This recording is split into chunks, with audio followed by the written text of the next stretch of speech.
Respetados profesionales, bienvenidos a este espacio de teleconferencia que corresponde al curso Gestión Financiera en Educación de la Maestría en Administración y Planificación Educativa.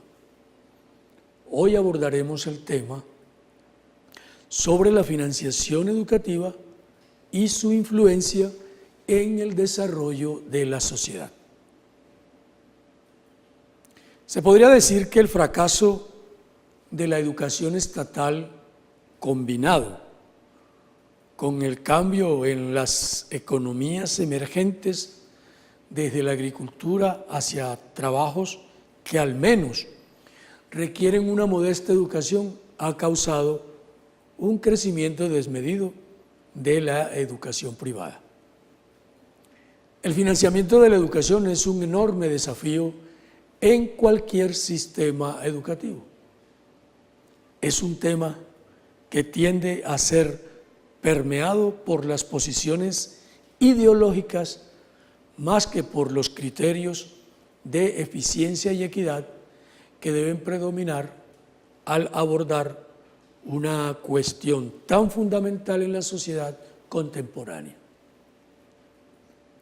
Se da por un hecho que el gobierno debe financiar toda la educación, desde la primaria hasta la universitaria, en el entendido de que tratándose de un bien público debe ser provisto por el Estado.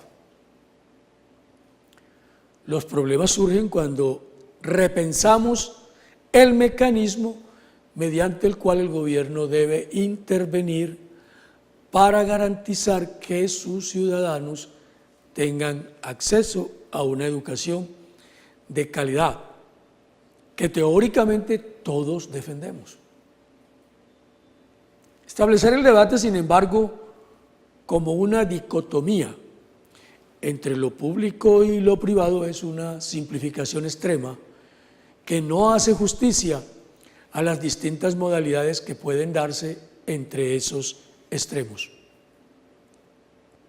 La educación pública es un hecho incontrovertible, pero dado que los segmentos más pobres de la población solo tienen acceso a ese tipo de educación, es una responsabilidad del Estado garantizar que los niveles de calidad sean comparables con el resto del sistema educativo.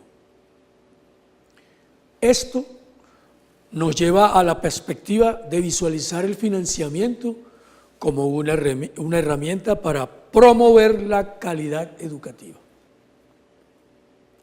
Es el viejo debate, financiamiento de la oferta versus financiamiento de la demanda. El primero se refiere a que el financiamiento del gobierno debe ir directamente a las instituciones de educación públicas o privadas. El segundo postula que debe ser el estudiante el receptor de ese financiamiento y tener la libertad de elegir a qué institución asistir. Normalmente, la educación pública se siente amenazada con la posibilidad de que el estudiante ejerza su derecho a elegir una institución educativa que considere más apropiada a sus intereses.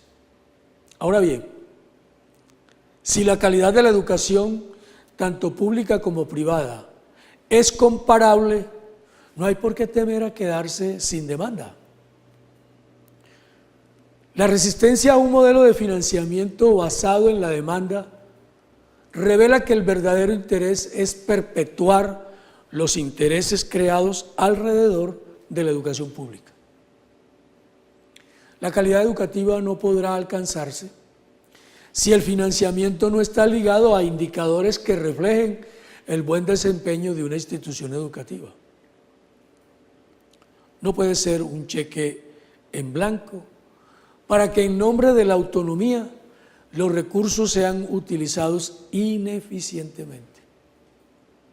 Además de un sistema de selección, los que no logren pasar por ese filtro debieran tener la opción de una carrera técnica. la política de baja estudiantil debiera aplicarse rigurosamente. En realidad, el acceso a la educación superior no debe implicar una política de puertas abiertas que ponga en conflicto a la eficiencia con la equidad. Si predomina exclusivamente el criterio de equidad y se relajan los métodos de evaluación, se estarían lanzando al mercado profesionales sin competencias, que no encontrarían una oportunidad digna para ser parte en el mercado laboral.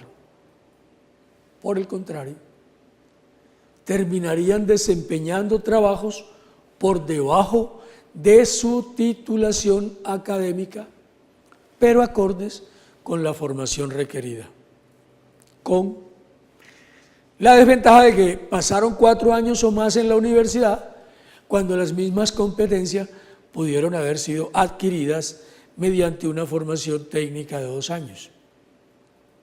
En otras palabras, los costos de financiación habrían sido innecesariamente duplicados. Pero al final, una mayor calidad de la educación superior dependería de que las instituciones de educación superior compitan en el mercado estudiantil y que los estudiantes meritorios, independientemente de su condición social, puedan acceder a la universidad de su preferencia. En contraste, a verse forzados a elegir una institución superior solo bajo el condicionante de que no pueden costearse algo mejor. El sistema educativo no puede ser un reproductor de los patrones de pobreza de la sociedad. Debe ser, en cambio, una oportunidad para que los más pobres puedan romper el eslabón de la pobreza que generalmente acompaña a las familias de generación en generación. La educación está llamada a ser la herramienta por excelencia para romper con esa tendencia de la pobreza a reproducirse viciosamente. Pero solo el financiamiento de la demanda puede hacer posible una realidad que para los pobres luce abrumadoramente lejana. A pesar de los esfuerzos de algunos gobiernos de la región latinoamericana encaminados a mitigar los efectos de la pobreza y la exclusión social a través del sistema de educación, quedan muchos desafíos pendientes. Estos incluyen, por un lado, garantizar que las oportunidades en educación se distribuyan en forma más equitativa en todos los niveles del sistema, evitando la discriminación por clase social, género, etnia o localización territorial.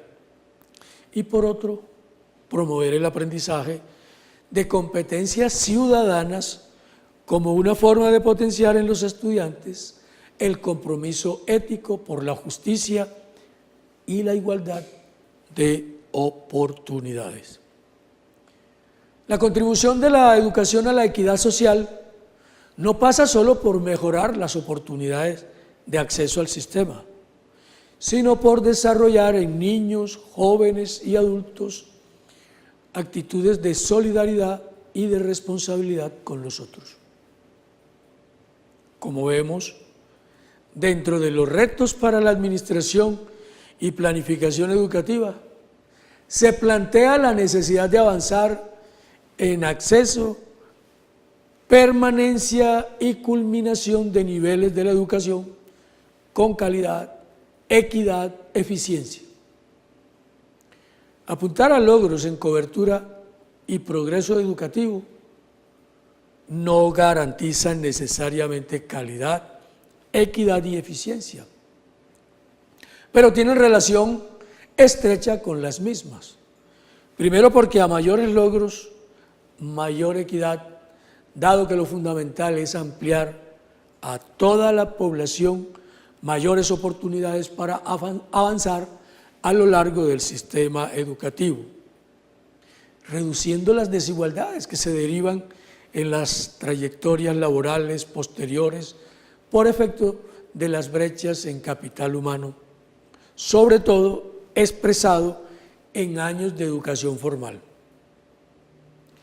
Cuanto más rápido se avance en cobertura universal de enseñanza básica y cada vez más en enseñanza secundaria, más probabilidades hay a futuro de contar con sociedades con menos pobres y menos segmentadas en términos de ingresos, productividad, acceso a información, capacidad ciudadana y participación en el intercambio cultural propio de nuestras naciones. Es evidente la visión limitada del derecho a la educación que encontramos en las legislaciones de los países latinoamericanos. Es una visión que restringe este derecho a unos años de escolaridad obligatoria, por lo general de educación primaria, en algunos casos, añadiendo un periodo de educación preescolar y parte de la educación secundaria en las etapas de la vida en las que éstas deben ocurrir. La inequidad que generan los sistemas educativos revela que nos encontramos ante situaciones de legalidad incumplida y de violación sistemática por parte de los gobiernos del derecho a la educación de millones de niños, adolescentes, jóvenes y adultos a quienes se les coarta la posibilidad de realizar su plenitud humana y de vivir dignamente. Respetados maestrantes, el mayor reto que nos queda es promover el derecho de vivir en sociedades educadas y por tanto educadoras para asegurar las bases de una convivencia sustentada en procesos de desarrollo que sean verdaderamente humanos para todos. Llegamos al final de esta teleconferencia. Yo los espero en otra oportunidad con un nuevo tema de interés para su formación posgradual. Hasta pronto.